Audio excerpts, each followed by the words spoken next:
Olá, boa tarde. Estamos em mais uma Ação e Reação. Hoje, quinta-feira, já estou antecipando aqui, quinta-feira, dia 11 de maio de 2017. Hoje, nós temos dois convidados aqui importantes. Vamos falar sobre vários assuntos, né? Não podemos deixar de comentar alguma coisa sobre a questão do Lula, né?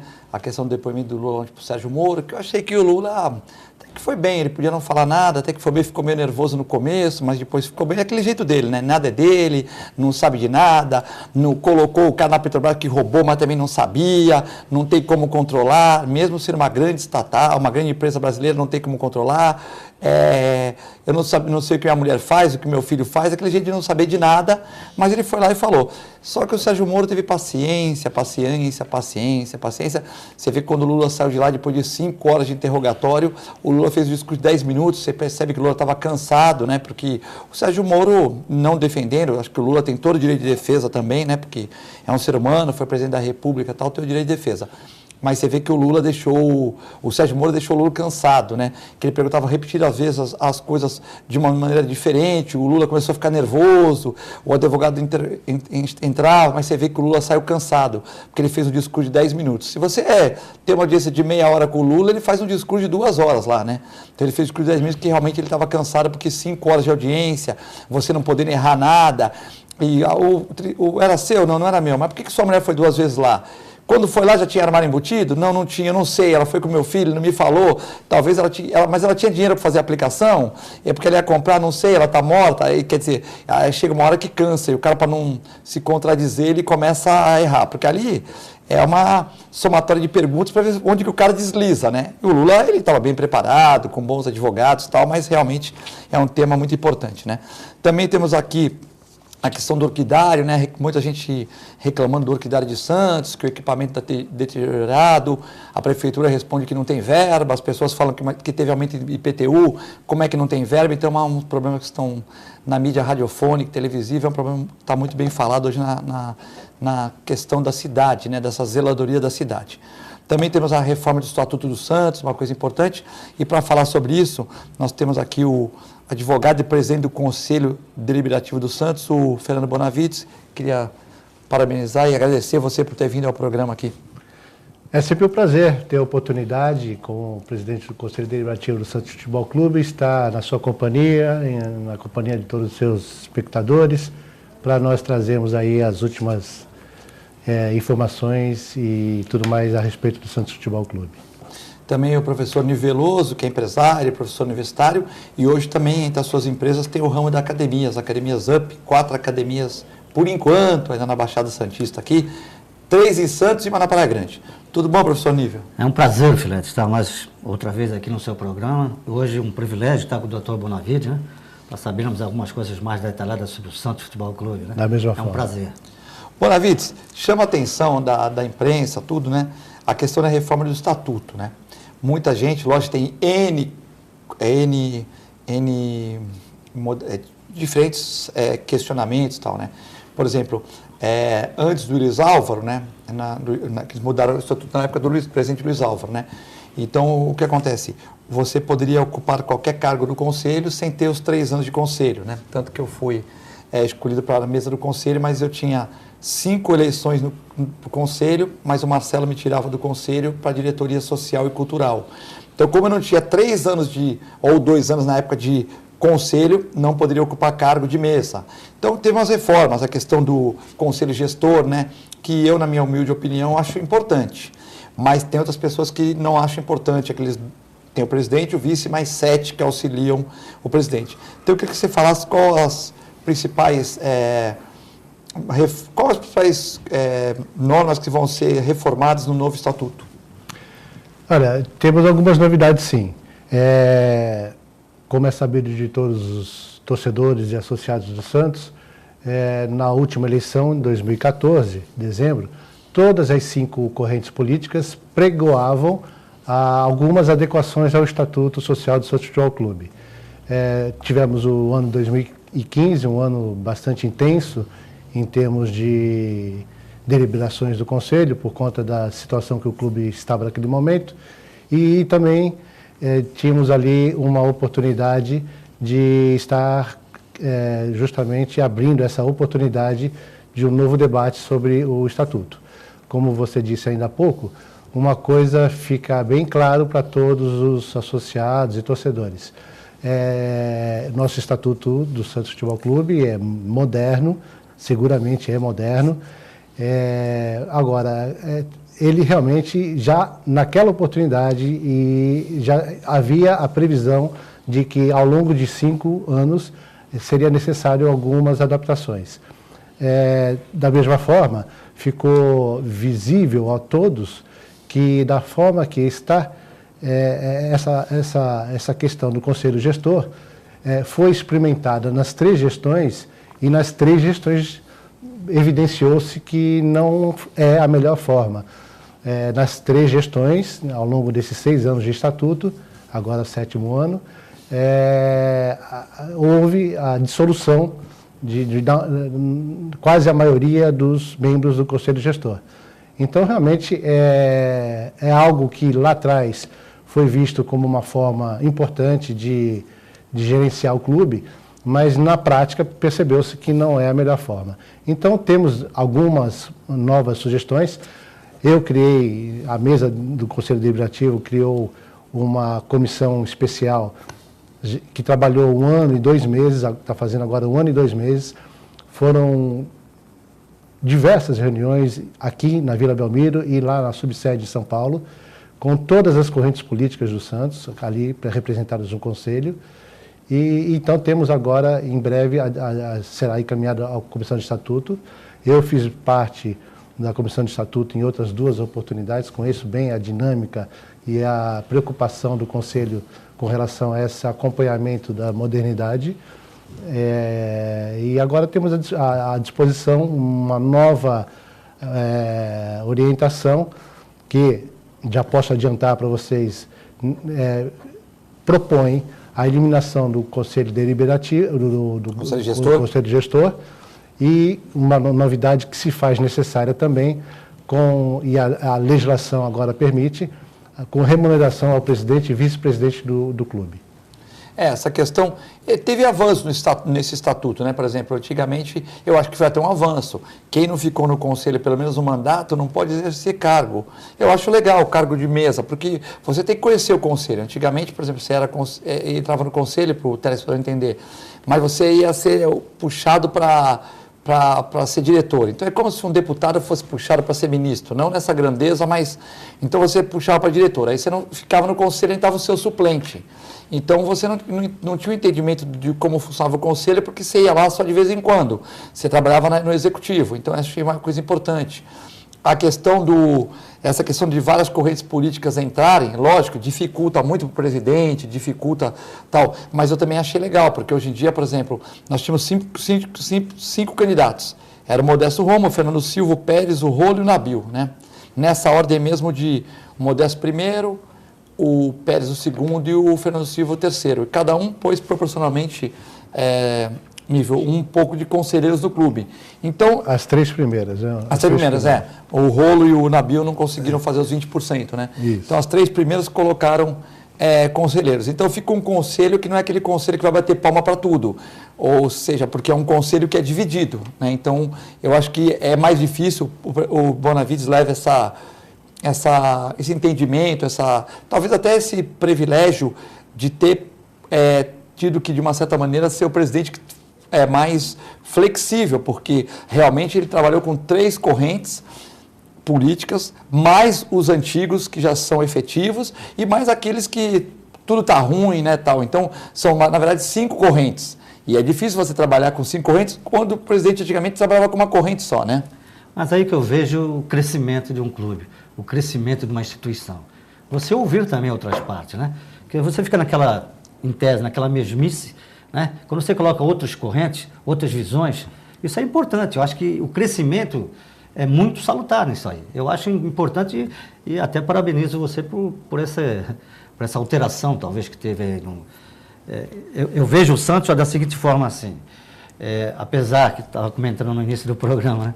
Eu sou santista de nascimento aqui, mas eu vejo a instituição Santos Futebol Clube é muito importante para o Estado, para o Brasil, e a gente vê algumas coisas que podiam crescer de uma outra forma, e a gente vê o Santos ainda caminhando eu vejo uma outra visão, o Santos caminha de uma forma ainda um pouco lenta.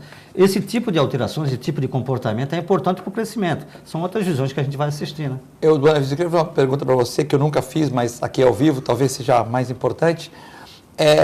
No dia da eleição, né, eu me dou com muita gente de todas as correntes, né, com todos esses candidatos eu me dou perfeitamente, mas são poucos. Tem muita gente que tem muita diferença no Santos e tal. Eu, entre qualquer grupo, e acho que até sou querido em vários grupos. Tava uma churrascada do Modesto, do lado tava uma churrascada do Nabil, na praia. Os caras da Nabil foram lá e me buscaram para eu ir lá conversar com eles. Falaram, você pode vir aqui. Então até o pessoal ficou olhando no dia da eleição e falou, pô, mas não, eu não tenho problema com isso. Mas você achou que para o clube engrandeceu essa questão ou você achava que o estatuto antigo era melhor? Que quem o presidente ganhava levava tudo? Ou você acha como presidente que teve essa difícil meta, mas conseguiu compor com todo mundo? Foi muito difícil, né? Porque 3 correntes e tal. Você acha que isso oxigena o clube ou você acha que o antigo estatuto era melhor quando o presidente levava todos os conselheiros? Sem dúvida nenhuma, esse modelo é o ideal. Dá mais trabalho para todos lá do Conselho Deliberativo, mas são todos santistas. E realmente dá uma oportunidade para que não só os demais conselheiros das correntes que ficaram em segundo e terceiro lugar estarem presentes, também fiscalizar. Então, sem dúvida nenhuma, isso aí só vem a engrandecer e a enriquecer.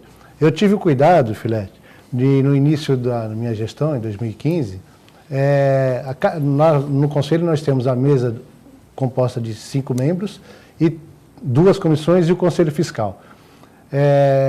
Em cada comissão e no Conselho Fiscal, eu pensei um de cada corrente política. Eu fiz uma composição. Até porque isso que não teve eleições, tal, foi uma coisa composta e ficou bom, né? A eleição, teve aquela confusão isso, toda, né? A eleição em si seria tão somente para o Conselho Fiscal. Que nós provedoria, né? Que teve isso, eleições. Inclusive o senhor eu me candidatei lá um dos conselheiros lá, um dos ouvidores. Foi muito salutar essa medida, porque a ideia realmente era permear todas as informações que viriam ao nosso conhecimento para todas as correntes políticas. Então, isso realmente, ali é um fórum político, é um fórum de fiscalização e tem sido bastante promissor todo esse trabalho. E é um aprendizado, né? Porque foi o primeiro presidente da história do Santos que lidou com essa questão. Eu sempre te elogio por causa disso, até já elogiei no público lá, essa questão, porque foi o conselho mais difícil, com certeza. É um marco, porque foi um conselho muito dividido. Lógico que tem pessoas que são oposição, mas são coerentes. Tem outras que são oposição e não são coerentes. E tem outras que são oposição e que tudo está errado, que o elevador está lento, que não sei o quê. Então também é difícil você ter esse pluralismo e você, de uma certa maneira, conseguir levar uma reunião a contento, né? Eu prefiro dessa forma, Filé. Eu tenho mais facilidade e curiosidade de ouvir os que têm opinião diversa, da minha, dos meus colegas, justamente para o enriquecimento do Santos Futebol Clube. No íntimo, eu acho que fui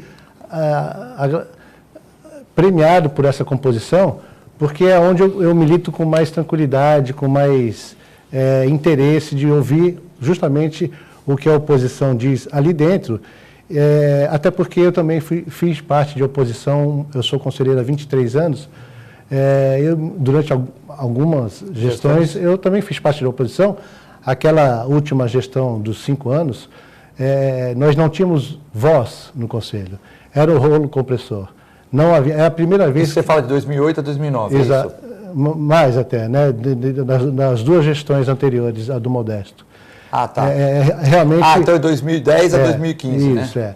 Por exemplo, nessa linha de pensamento, da mesma forma que esse Conselho Plural e que enriquece os interesses do Santos, hoje nós temos um Conselho Fiscal totalmente isento da administração. Isso é muito bom para o clube. O Modesto, desde o primeiro dia de administração, tem sido sistematicamente acompanhado, fiscalizado. Foi várias vezes fazer esclarecimento no Conselho. Eu sou interlocutor de todo esse trabalho. Levou chumbo no conselho, se defendeu. Exatamente, a oportunidade da oposição, isso foi, essa proporcionalidade, Filé, ela era um anseio nosso do Conselho Deliberativo há muitos anos. E isso hoje é realidade. Certo. Bom, fala de coisas locais agora, um pouquinho também, depois a gente volta a falar do Santos, o programa tem que atualizar em tudo. A questão do orquidário, né, matéria do Diário de Litoral, né, questão do orquidário que as pessoas estão reclamando, não é o TV Com que está reclamando, né, porque não TV Com, porque o programa é gravado e tal. A TV Com apenas é um jornal aqui opinativo. A gente lê as matérias do Estado de São Paulo, do Folha, Tribuna, Jornal do Boqueirão, Jornal da Ola, Diário do ABC e comenta aqui, entendeu? Jornal da Vila Matias, Jornal Vicentino, do nosso amigo Zeca, que também é conselheiro. A gente lê as matérias aqui dos jornais, né? Ola, Boqueirão, e comenta aqui, né? Porque muitas vezes fala, pô, vocês falaram isso, mas já foi reproduzido no rádio, na televisão, isso é normal. As pessoas estão questionando a questão do orquidário, né? Muitas pessoas falando que o IPTU aumentou e que o parque e que as pessoas, os administradores reclamam que não tem uma verba correta para o orquidário, que a questão dos equipamentos, a questão tal, que na verdade o santista, tirando aquela mãe que leva o seu filho pequenininho, aquele senhor que mora nas imediações que vai lá para andar, aquele que gosta de plantas, tal, a maioria do santista, ele vai pouco ao orquidário, ele vai, quando chega um turista, você leva lá, quando chega uma prima sua do exterior, você leva ela lá, no aquário, no orquidário, mas quem vai muito é o turista ou quem tem filho pequeno, tal, é como o carioca, você vai dar com o carioca, você vai no Corcovado? Ele foi uma vez. Você já foi na Vista Chinesa? Nunca fui. Pô, mas tu mora no Rio e nunca fui? Isso é coisa de turista, o cara às vezes não vai, né? Então, é aquela questão, mas você vai para o Rio de Janeiro, você vai lá ver Vista Chinesa, Corcovado, Pão de Açúcar, porque você vai, o carioca vai uma vez na vida e não vai mais, né? Então é normal que muitos santistas não vão ao equipamento, mas tem aquelas pessoas que têm criança, bebês, que vão lá passear, que moram ali nas mediações do Zé Menino, então passeiam por ali. E as pessoas estão reclamando muito, né, da questão da conservação do orquidário. Eu acho que é um patrimônio da cidade, né, doutor Nível? Então, sobre o orquidário, eu entendo da seguinte forma. Se a gente estabelece alguns equipamentos turísticos em Santos, tipo assim, aquário, tipo orquidário... Bolsa do Café. Bolsa do Café, Urbano Caldeira, né? Museu Pelé. Museu Pelé. Estabelecemos isso aqui, o que tem que fazer? Conservar e fazer uma manutenção.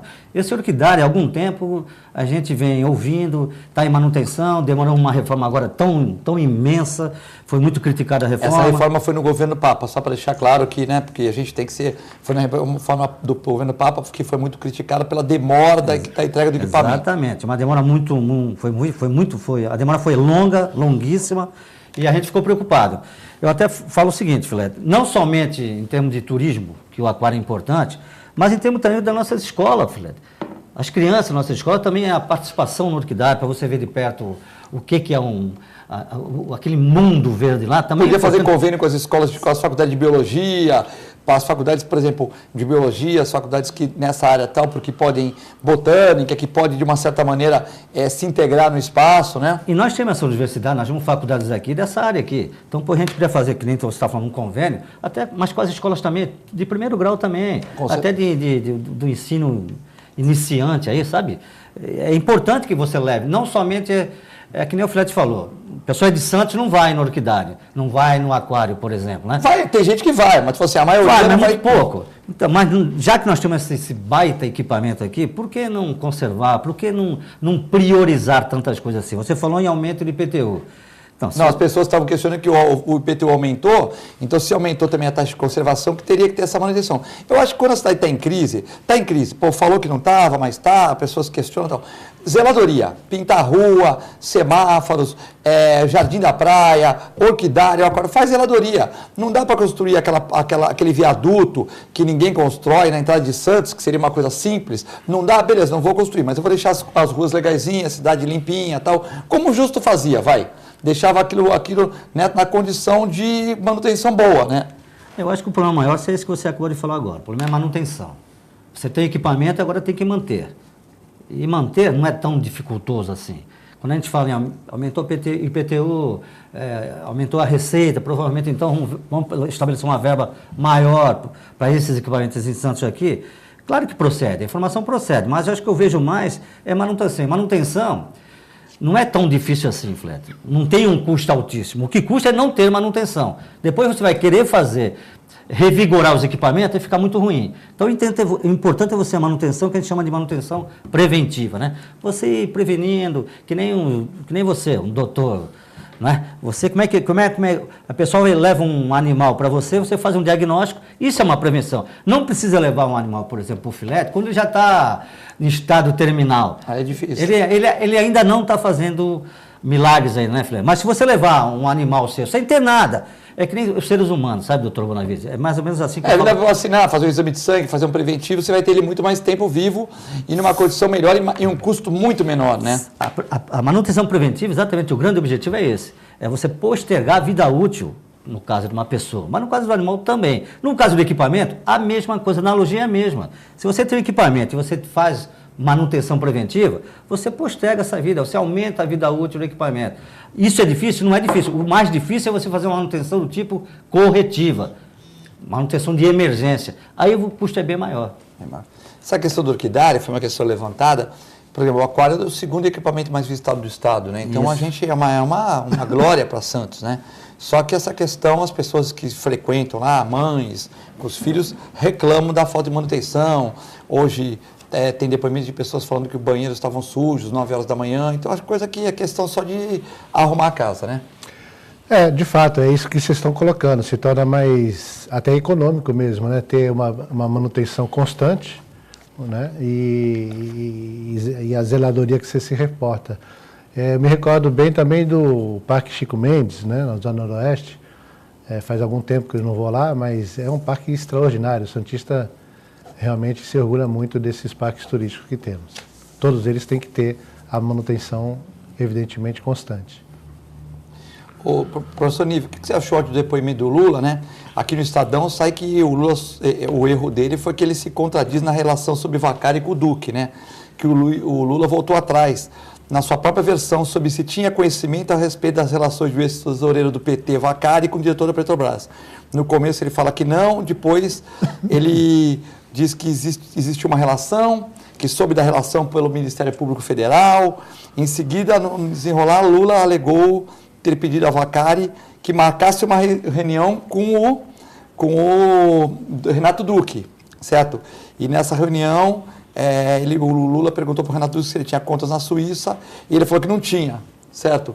Quer dizer que é uma relação esquisita, né? Você coloca um cara, você é presidente, coloca um cara, olha, Nível, você paquerou a minha namorada? Não. Você vai falar que não, é normal. O cara fala para mim, o cara fala que não, mesmo se de qualquer jeito, ele vai negar, né? E como réu você pode negar, né? Lógico que ele não era réu, mas o Lula perguntou para ele. Se ele falar que tivesse conta, ele ia ser mandado embora do cargo. Quer dizer, então ficou uma coisa, então parece que foi a única coisa que o Lula se contradisse nessa relação do Duque com o Vaccari, que falou que não se conheciam, depois se conheciam, que marcou uma reunião, quer dizer, aí ele pegou, né? Outras contradições aconteceram ontem. Sim, mas é que a gente não tem tudo na íntegra, que não dá para ficar 5 horas estudando isso, né? Mas o que eu vejo de maior interessante que aconteceu ontem foi, na minha visão, uma tremenda inversão de valores. Em alguns momentos, parecia que o ex-presidente que estava fazendo pergunta para o juiz Moro. Em alguns momentos. Achei uma inversão de valores terrível. E uma arrogância do ex-presidente, uma ironia nas respostas, e algumas das vezes orientado pelo seu advogado, não respondia, que eu vejo que o ex-presidente perdeu uma grande oportunidade de ontem da sua defesa, pô. Ele estava ali exatamente para poder se defender das perguntas. E por que as pessoas não respondem às perguntas? Né, doutor Bonavides? Por que quando alguém faça uma pergunta para você, você não responde? Qual é o objetivo de uma não resposta? No momento daquele que era único para ele. Único porque é o primeiro processo. Outros virão. Aguarde que outros virão. Esse foi apenas do triplex e da guarda dos presentes que a nação ganhou, que ele guardava para ele, não é isso? Mas eu achei alguns são presentes dele que ele ganhou pessoais, e outros não, né? Alguns são também que ele ganhou, às vezes o cara deu para ele, né?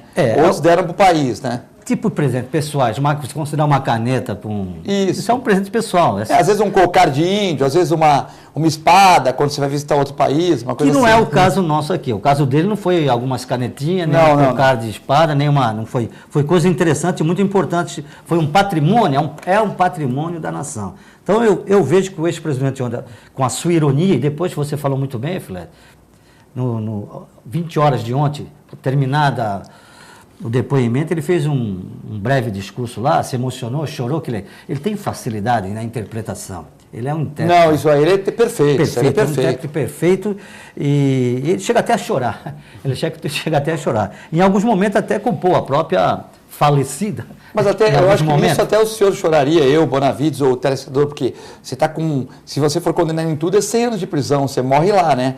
Então, pô, o cara já perdeu a mulher há pouco tempo, tá sensível.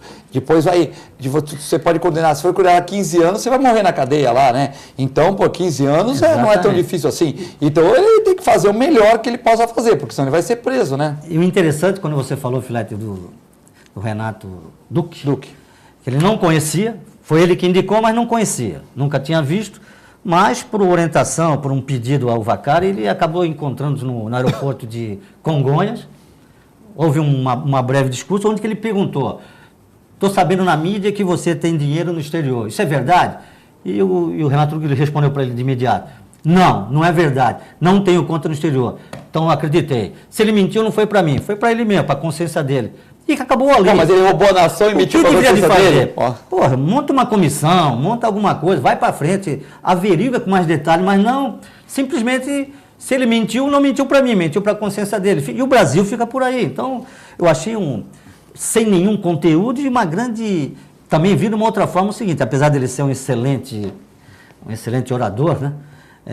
Eu achei ele extremamente incomodado ontem, estava extremamente incomodado, muito incomodado. Haja vista, quando você falou no discurso, ele estava totalmente cansado, muito cansado. Foi o que eu notei, veja bem, lógico, tem analistas políticos lá em Brasília que podem falar com muito mais propriedade. Mas o que eu notei, assim, que a gente possa acrescentar, que as pessoas já não leram, que eu notei pessoalmente, é a questão do... o que eu notei pessoalmente é essa questão do... que o Lula estava cansado no depoimento dele, entendeu? Muito cansado. Era notório a aparência dele extremamente cansada. Por outro lado, percebemos, por exemplo, a postura do juiz Moro, né? Uma baita educação, né? Em nenhum momento desrespeitou o ex-presidente.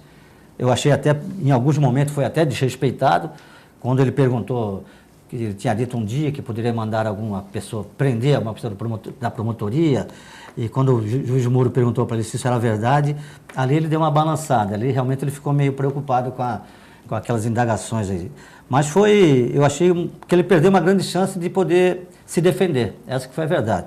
Isso foi o primeiro, volto a insistir, foi o primeiro do triplex que, e algumas contradições, do tipo assim, em 2010 já vinha, alguém já falava sobre isso aqui.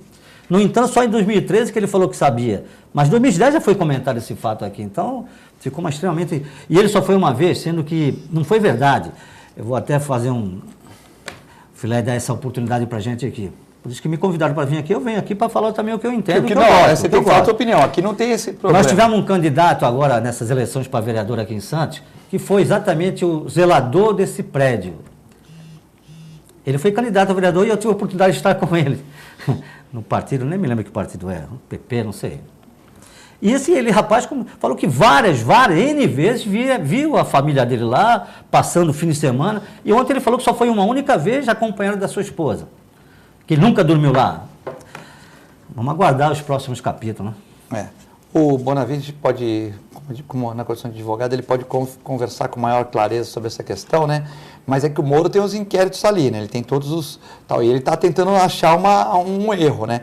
Eu também achei que ele foi um pouco prepotente com o juiz, mas como ex-presidente, né? Se fosse uma pessoa, um cidadão normal, assim, eu acho que o Moro talvez não ia ter aquela paciência que teve.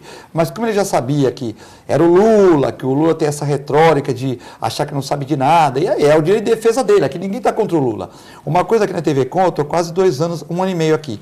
Nunca alguém falou uma coisa, por exemplo, o Cirino veio aqui no dia que estava o impeachment, não vai ter golpe, uma camisa vermelha. Até o Antônio Carlos, que é presidente do conselho aqui, como Bonavides dos Santos, falou, ele não vai entrar desse jeito. Aí eu falei, olha, Antônio Carlos, na minha questão ele entra. Não, ele não entra. Aí eu peguei e liguei para o presidente da emissora. E o presidente da emissora falou, ele pode entrar e do jeito que ele está. Você me entendeu? Então eu já tive problemas aqui, lógico, tudo meio na brincadeira, mas de um falar para não entrar e aqui. Então a pessoa veio aqui e falou bem do Lula e falou. Vários vieram aqui falar bem do Lula, vários vieram criticar. Tem aqueles que criticam tudo do Lula, tem aqueles que são moderados, tem aqueles que, como eu, acho que o Lula tem o direito de defesa, entendeu? Mas que tem evidências, mas aqui a pessoa fala o que quiser e não tem problema, né? Lógico que dentro de um certo limite, né? Com certeza o direito de defesa é sagrado. Agora, tem certas questões que não dá para responder, né, Nível?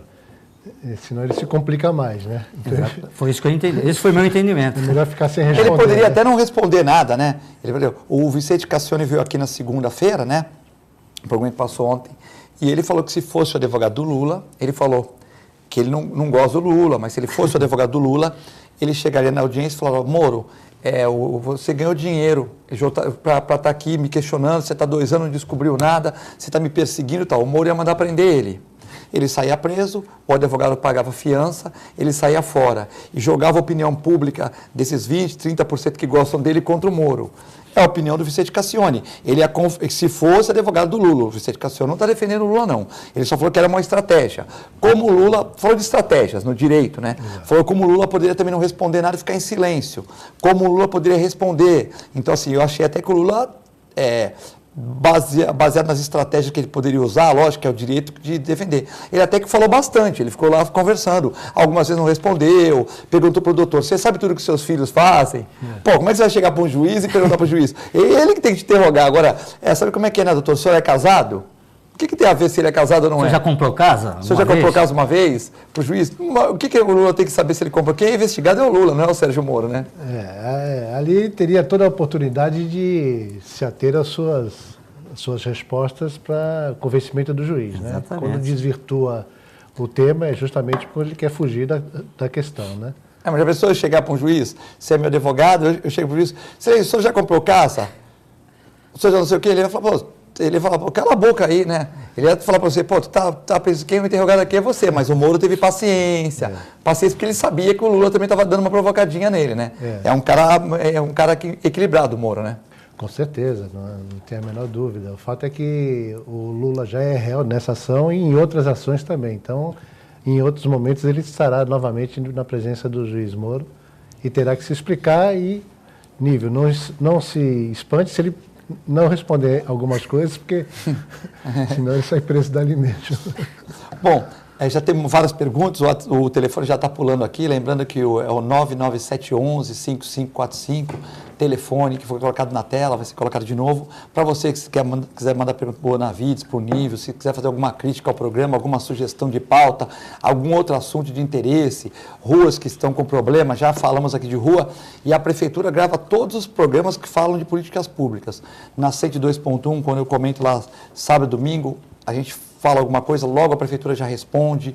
Esse programa é gravado, os outros programas das emissoras co-irmãs também são gravados e com certeza a sua queixa vai ser por alguém, de uma certa maneira, trabalhada, ouvida, porque a pessoa, com certeza, os programas são gravados pela Prefeitura Municipal de Santos, São Vicente, Praia Grande, né, os programas que falam sobre políticas públicas.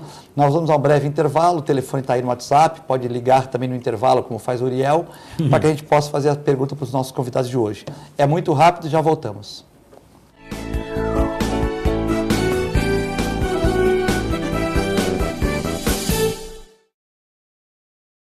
APO Planos Odontológicos Empresariais, cuidando da saúde bucal de seus funcionários, com mais de 200 dentistas credenciados e cobertura em todo o território nacional. Central de atendimento exclusiva, planos extensivos à família, controle de qualidade permanente e liberação online de vários procedimentos. Faça como as grandes empresas da região e contrate o plano de saúde empresarial da APO. Atendemos empresas a partir de 3 funcionários. Em Santos, ligue 2104-4000 ou acesse apoodonto.com.br.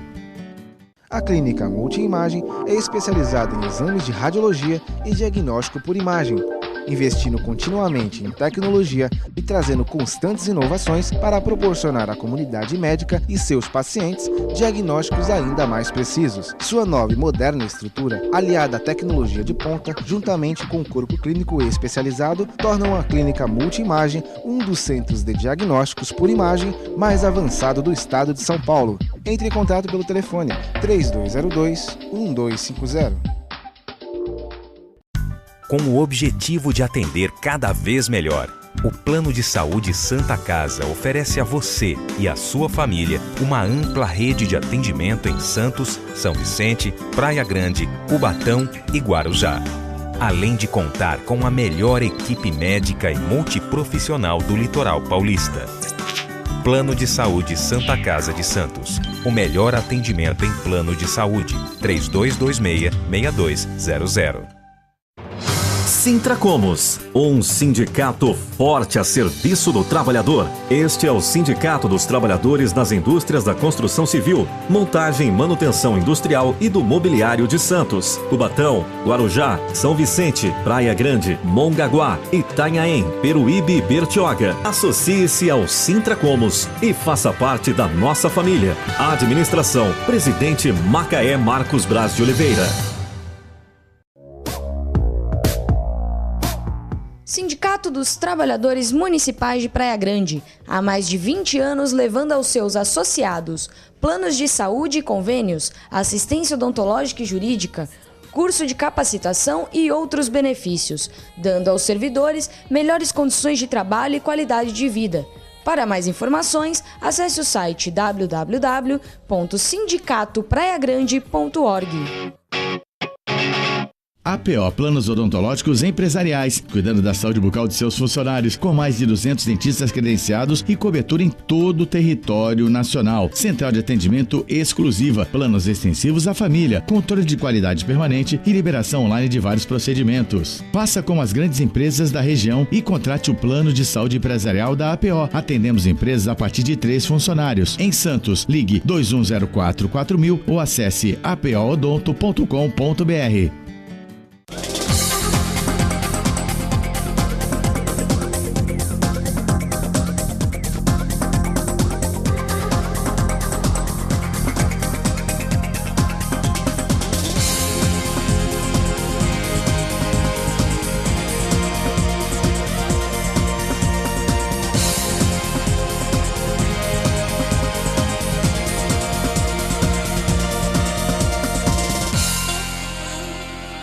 Se você quer algo diferente e está por dentro de tudo que acontece em sua cidade, mande dicas, sugestões de pauta pela nossa fanpage facebook.com/tvcom.santos. Interaja com a programação da sua TV Com.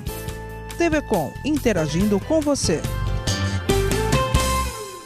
Alô telespectador, alô telespectadora, eu estou aqui para dizer para vocês que o TV Com Debate vai ao ar de forma inédita agora às segundas, quartas e sextas, das 19 às 20 horas. Nas terças e quintas, também no mesmo horário, acontece a nossa reprise. Se você gosta de política, saúde, meio ambiente, assista ao TV Com Debate. Canal 11 da NET, eu espero você.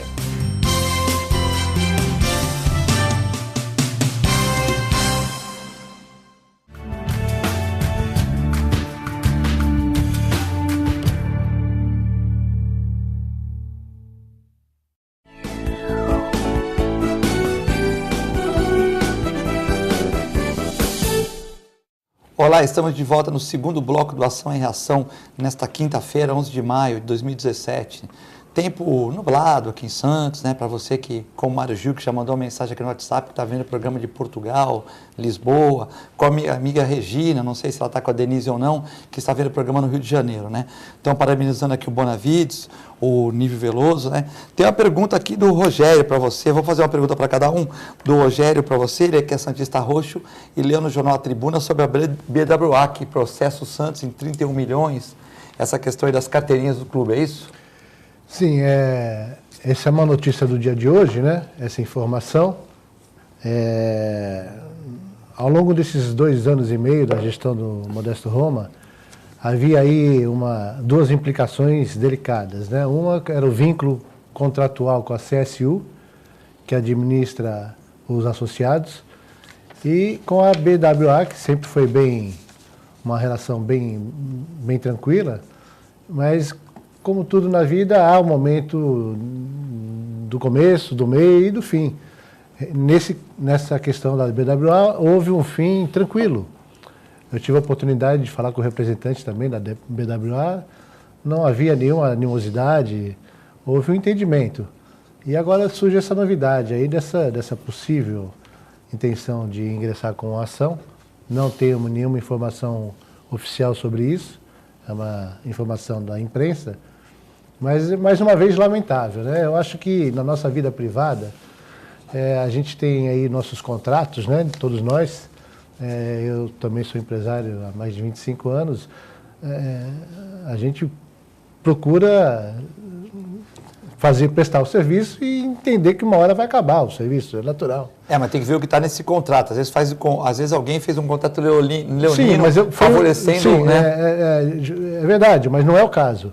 É justamente por isso que passou-se esses 2 anos e meio para que chegasse o momento que o Modesto, através do Departamento Jurídico do Santos, entendesse que era hora de... Porque queriam tirar a BWA desde a reclamação da BWA na ouvidoria do Santos, nada contra a BWA, também nada contra a favor, era a questão de carteirinha que demorava, o cara pagava, demorava 1 mês, a carteirinha bandeirada demorava 3 meses, eram reclamações muitas reclamações da BWA, só que não tinha um contrato, por isso que acho que o Modesto esperou esse prazo, né? Pois não foi nada de um dia para outro, foi um período que se vislumbrou o momento certo de romper o contrato e é lamentável a empresa querer tirar um proveito maior nesse momento por conta de perder o contrato e não deveria ser dessa forma.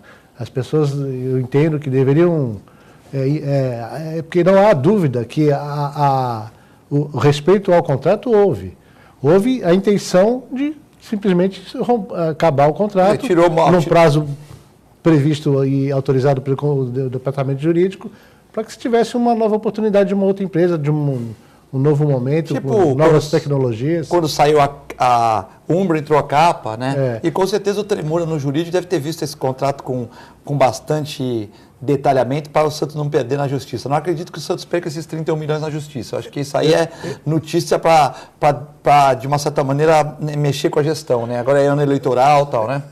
E é lamentável, né? Lamentável isso, porque a parceria existe, que poderá existir no futuro, com uma outra gestão. O doutor Nível... O caso mais delicado também foi com a CSU, com certeza. Bastante delicado, não é? Também teve essa necessidade de se encerrar o contrato. Eu acho que isso aí é um momento de querer tirar proveito. Com certeza.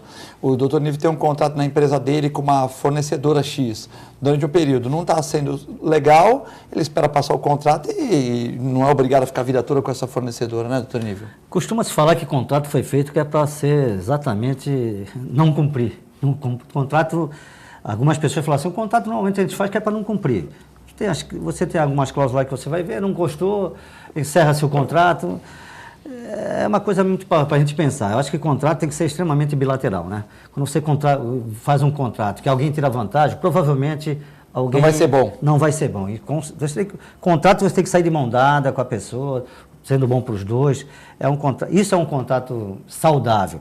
A gente vê muito contrato, que nem o doutor Bonavides está comentando, o próprio Filete. Nós temos alguns contratos totalmente... Contratos, às vezes, que a pessoa percebe uma situação e, baseado naquela situação, tira proveito da situação, Filete. Isso já aconteceu conosco na academia, a gente fica muito triste mesmo.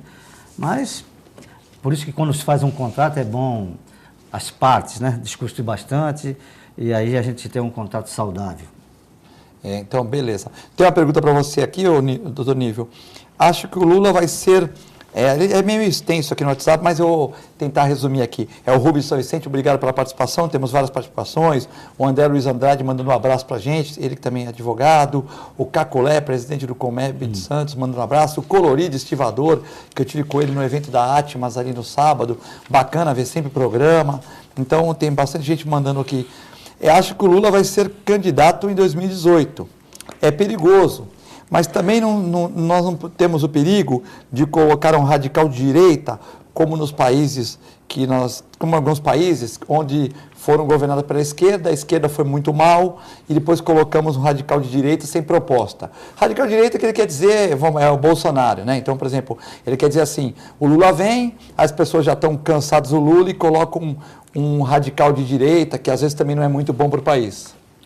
Normalmente os extremos não são tão interessantes assim, né? Acho que existe um negócio. Interessante é sempre a negociação. Os extremos acabam ferindo, né? Tipo assim, eu sempre comento assim em algumas aulas que a gente faz na faculdade da seguinte forma.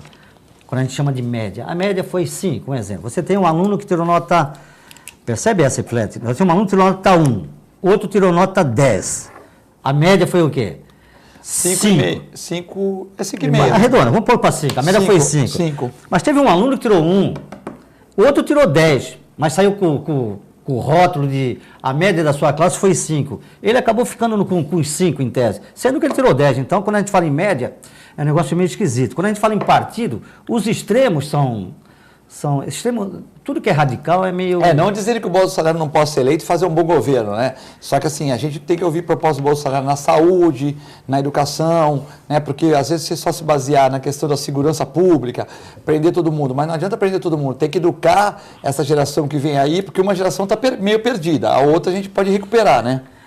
Quando você fala aqui do cuidado que nós temos que ter, o cuidado na realidade nós temos um problema seríssimo, que é cultural. E cultura, só se molda a cultura com exercício. Educação é só com exercício, não é por decreto. Eu podia assinar um decreto e a partir de amanhã todo o povo brasileiro é extremamente educado. Não. Requer tempo, né? Requer tempo, requer exercício, requer saber votar também, né? Então, de direita e de esquerda, eu também sou extremamente contrário aos extremos.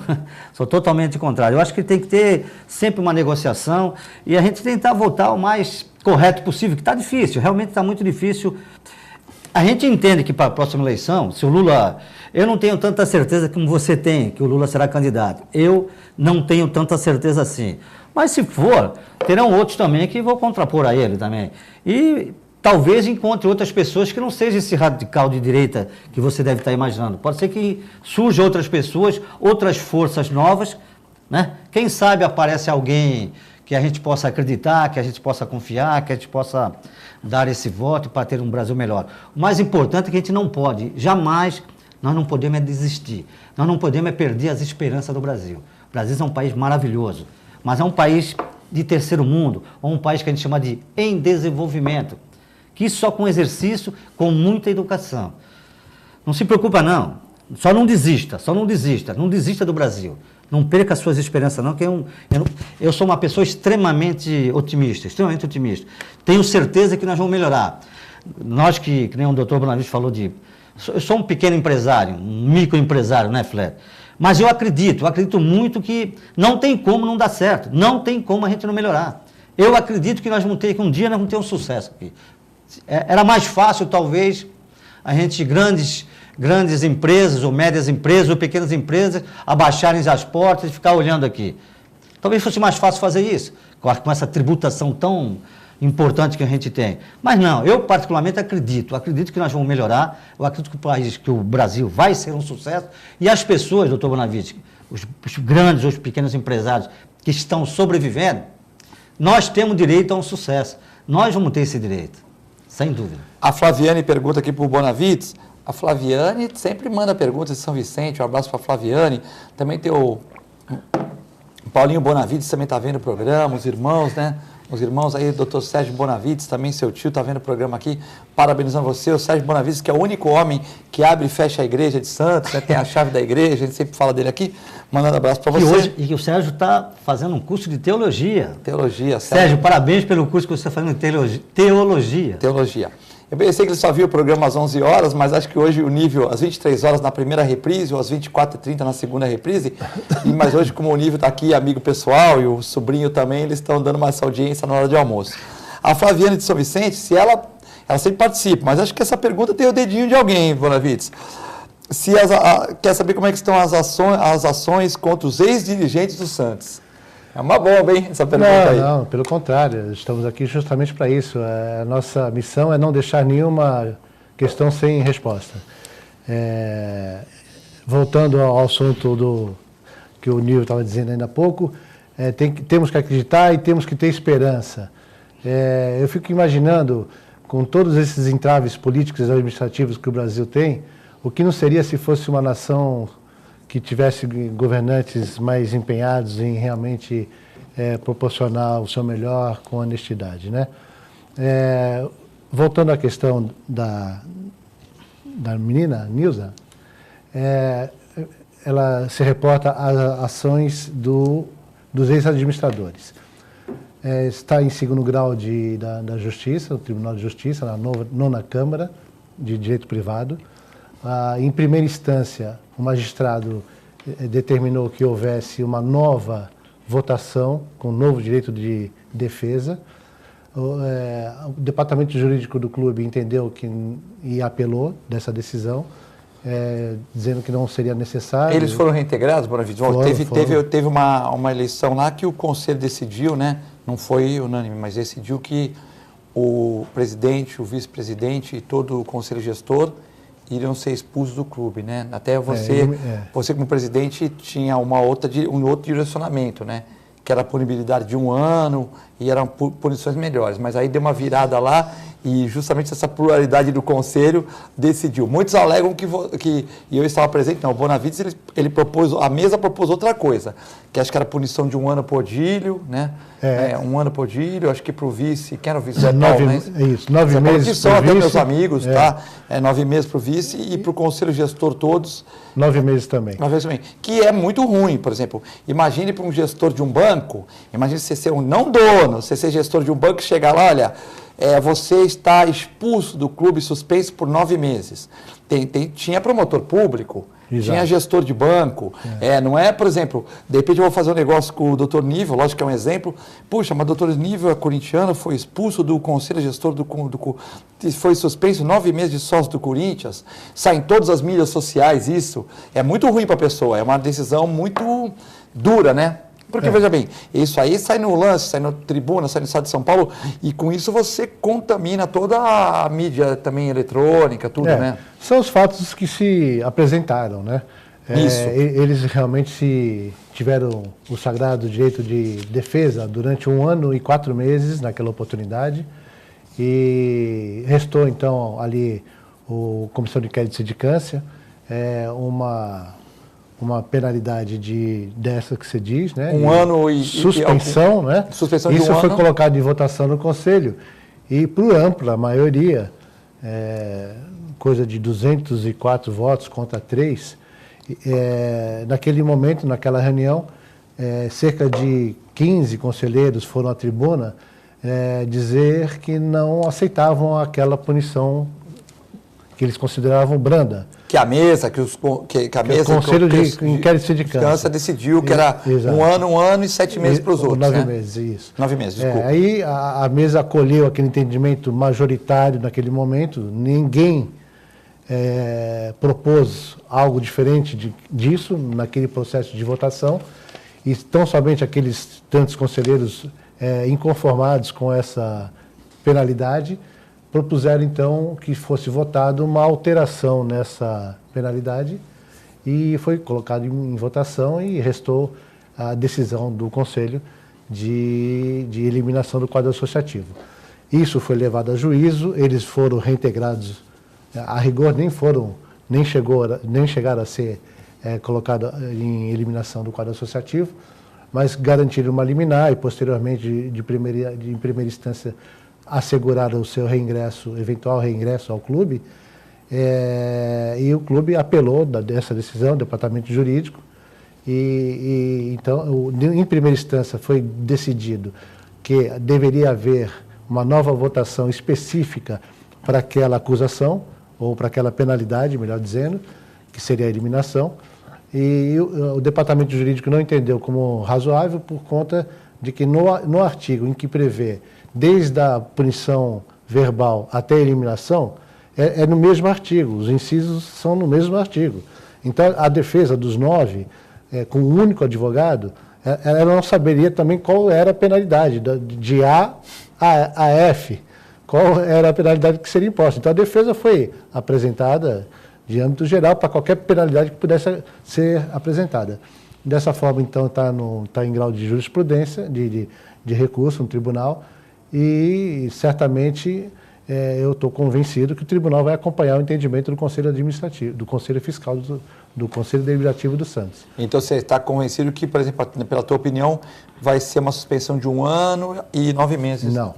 No meu convencimento, eu acredito que o Tribunal de Justiça, ao invés da determinação do juiz de primeiro grau de se estabelecer uma nova Assembleia para se votar especificamente sobre a eliminação, eu acredito que o tribunal vai entender como válida essa Assembleia que desde já implicou nessa. Então é capaz que a vontade da maioria dos conselheiros presentes naquela sessão seja mantida e talvez confirme a expulsão. É possível e provável.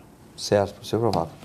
É a questão delicada, né? Porque você às vezes pensa, foi expulso, mas a pessoa tem família, tem filho, tem colégio, então a imagem, questão, né? a imagem é uma coisa bem complexa, né? É verdade. Estado vai definir o segundo trecho do VLT Santos, olha que coisa boa. Então o governo do estado e a MTU, Empresa Metropolitana de Transportes Urbanos, publicaram na quarta-feira no Diário Oficial um edital de licitação para contratar uma empresa que fará o estudo do tráfego visando a implantação do segundo plano de ação do VLT em Santos. O VLT, a princípio, ficou um pouco duvidoso no seu início, né? Nas suas obras, que deram uma série de problemas, o pessoal do não, etc. Mas hoje eu vejo o VLT com muita alegria, muita alegria. Inclusive o horário que foi estendido agora, né, Flet? Foi estendido o horário, se me falha a memória, não sei se é 23h30 ou meia-noite mesmo. E eu vejo, eu fico próximo da passagem do VLT, e eu vejo em alguns horários lotado. O VLT lotado. Principalmente agora que expandiu até 23h30, né? Onde 23 horas que pega fim de pessoal semana, de faculdade, né? Fim de semana também, eu acho, hein? É um transporte que as pessoas vão aprender a andar. Com o tempo, só acho né? caro, viu, Filete? Eu acho caro. São R$4, se não me falha a memória. Isso. Eu acho muito caro, eu acho caro. Quando tiver uma integração, talvez fique melhor, né? Quando integrar com ônibus, tal, porque aí a pessoa desce na Conselheiro Neves, pega um ônibus para a cidade, ou vice-versa, né, Bonavides? Olha, Nível, realmente eu já tive a oportunidade de ver ele cheio, mas ao longo do dia ele vai vazio. Ele é quase um transporte turístico. Eu mesmo já andei nele fazendo turismo. É verdade. Né? Mas, de fato, é um equipamento fundamental para uma metrópole como a Baixada. Ele realmente é uma previsão futurista, não só do presente. Foi uma obra cara, necessária. E certamente certamente vai ter sua missão estendida aí até o centro de Santos, e tem um projeto, inclusive, de ir para Cubatão, para Bertioga, né? Nesse túnel, que agora, mais uma vez, foi postergado, né? Tinha também a previsão da passagem dele por baixo do oceano e tal. Então, realmente um equipamento da maior importância aqui para a região metropolitana. Citar aqui que o Clodoaldo também está vendo o programa e que o Tite fez uma palestra, né? E no Rio de Janeiro, onde o Clodoaldo foi representar o Santos lá, saiu no domingo, palestra essa semana, e o Tite reclamou da supervalorização de técnicos e a estabilidade técnica do Brasil, dizendo que o Tite, que está sendo o símbolo do bom futebol brasileiro, ele reclamou da supervalorização de técnicos e também dissertou sobre pontos de conceito de futebol e reclamou da instabilidade dos futebolistas, dos treinadores, né? Nosso tempo, eu estou vendo que o nosso tempo estourou aqui. Queria mandar um abraço para a mãe do nosso Fernando Bonavides, que sempre vê o programa. Ela me encontrou no churrasco do Santos no domingo agora, churrasco dos conselheiros. Então, dona Leopoldina, dona Dina, um abraço para você, também um beijo. Obrigado. Um beijo para sua irmã, que também é conselheira junto com a gente lá. Tá Meu irmão também, conselheiro efetivo. Então, seu irmão, tua irmã, né? Então, eu acho que é bacana a família toda nesse pessoal. Tem a parte da família também. E um beijo para os tios, né? Os tios que são São Paulinos, né? Mas a gente não comenta que a família lá é São Paulino. Então é uma família dividida, é igual a minha. A minha é metade palmeirense em São Paulo e metade santista. Mas tem um coração mesmo. Português também com a Lusa, né? Exatamente, tem coração português. Santista. Doutor, eu queria agradecer também, queria agradecer ao Fernando Bonavides. Se você gostou do programa, quer indicar para alguém às 23 horas, 24h30, uma boa quinta-feira para vocês, porque vocês merecem. Fique com Deus e até amanhã, se Deus quiser.